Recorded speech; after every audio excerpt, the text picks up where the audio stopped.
हर साल board exam में कई सारे स्टूडेंट्स 100% नॉलेज रखने के बाद भी फेल हो जाते हैं। इसका बेसिक रीज़न होता है उन सारे बच्चों का गलत लिखने का तरीका, और मेजॉरिटी बच्चों को ये पता ही नहीं होता है कि उनके लिखने का सही तरीका क्या होना चाहिए।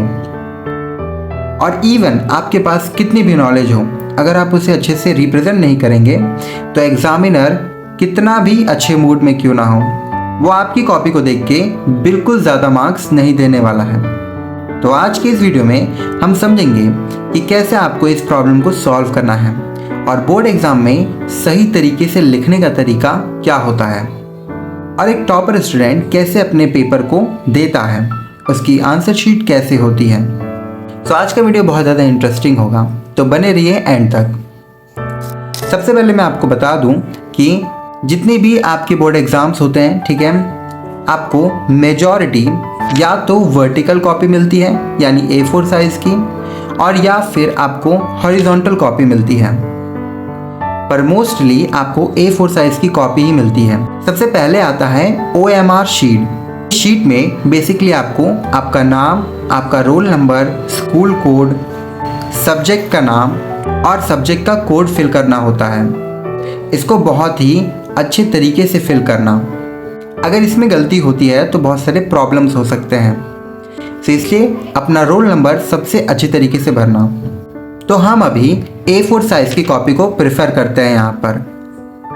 सो लेट्स सपोज कि आपको A4 साइज़ की कॉपी मिली है। आपको सबसे पहला स्टेप करना है कि दोनों तरफ मार्जिन लाइन खींचनी है, यानी लेफ्ट और राइट साइड।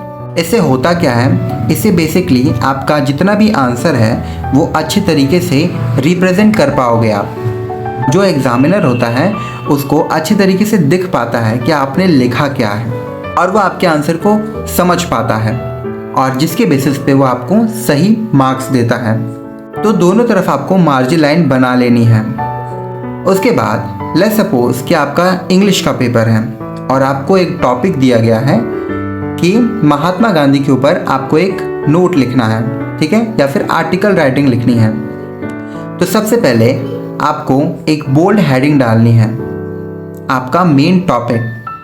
बोल्ड हेडिंग डालने के बाद आपको उसके जस्ट नीचे उस टॉपिक के डिस्क्रिप्शन में लिखना है, ठीक है, उस टॉपिक को डिस्क्राइब करना है।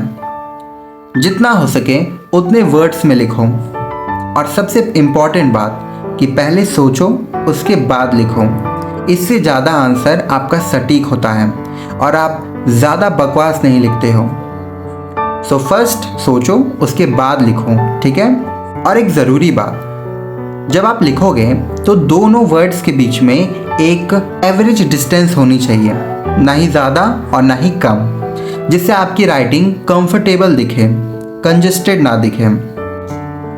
और मैं बता दूं कि अभी हम सिर्फ इंग्लिश के पेपर का एग्जाम्पल ले रहे हैं, पर अगर हम अलग सिनेरियो देखें तो मान लीजिए आपका बायोलॉजी का, साइंस का, मैथमेटिक्स का पेपर है, तो वहाँ पर आपको ज़्यादा से ज़्यादा डायग्राम्स बनाने हैं, ठीक है। जितना हो सके उतना पेपर को स्ट्रेच करो, ठीक है, लिखने से नहीं, आपके डायग्राम बनाने से। हर टॉपिक पे कोई ना कोई डायग्राम ज़रूर बन सकता है, ठीक है। सो आप जो लिख रहे हो सिंपल उसका एक डायग्राम बनाओ। तो अगर आप ऐसा करते हो तो जो एग्जामिनर है उसको ऐसा लगेगा कि इस बच्चे को काफ़ी ज़्यादा नॉलेज है, और आपका जो आंसर है वो लेंदी भी बनेगा। और आपको पता ही है, आप जितनी ज़्यादा कॉपी, जितनी ज़्यादा शीट फिल करोगे आपको उतने अच्छे मार्क्स मिलते हैं। पर मैं ये नहीं कह रहा हूँ कि आपको कुछ भी लिख के आना है, आपको सटीक चीज़ें लिख के आना है जो कि इस टॉपिक से रिलेटेड है। सो अगर आप साइंस की कैटेगरी में जा रहे हो तो आपको ज़्यादा से ज़्यादा डायग्राम्स बनाने हैं, ठीक है, और हो सके तो उसको लेबल भी कर सकते हो आप। तो अब हम क्वेश्चन पेपर की बात करते हैं। मान लो आपको क्वेश्चन पेपर दिया गया है, ठीक है, और आपको 5 क्वेश्चन यहाँ पे दिए हुए हैं। ये 5 क्वेश्चन कुछ भी हो सकते हैं।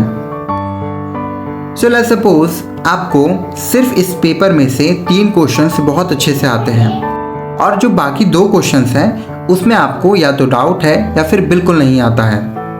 तो आपको स्टार्टिंग यानी फर्स्ट पेज में इन 3 क्वेश्चंस को लेकर स्टार्ट करना है जो कि आपको बेस्ट आता है। जो बेस्ट आता है उसको पहले अटेम्प्ट करो। ये जो 3 क्वेश्चंस हैं यही आपके पेपर का कोर स्ट्रेंथ है। इन 3 क्वेश्चंस को बहुत अच्छे तरीके से लिखना है, ठीक है। आराम आराम से लिखो, राइटिंग स्लो करके लिखो। सो अब आपने 3 क्वेश्चन ये अटेम्प्ट कर लिए हैं, बचे हैं अभी 2 क्वेश्चंस। तो इन 2 क्वेश्चंस को या तो बीच में सॉल्व करना है पेपर के, या तो लास्ट में सॉल्व करना है। अब जब इसके बारे में आपको आता ही नहीं है तो आप लिखोगे क्या? तो सुनो, तुमको बस इतना ही करना है कि इस क्वेश्चन के बारे में अगर कुछ भी पता है तुम्हें, ठीक है, तो सीधा उसके बारे में लिखना स्टार्ट कर दो। यहाँ पे राइटिंग मैटर नहीं करती है, ठीक है, क्योंकि लास्ट में आते आते टाइम बहुत कम बचता है। तो जो क्वेश्चंस नहीं आते हैं उनको आप मीडियम स्पीड में लिख सकते हो। जो भी पता है उन सबको अटेम्प्ट करो। अब मैं ये क्यों बोल रहा हूँ, क्योंकि जितने भी क्वेश्चंस आते हैं उन सबको अटेम्प्ट करने के भी मार्क्स होते हैं, ठीक है।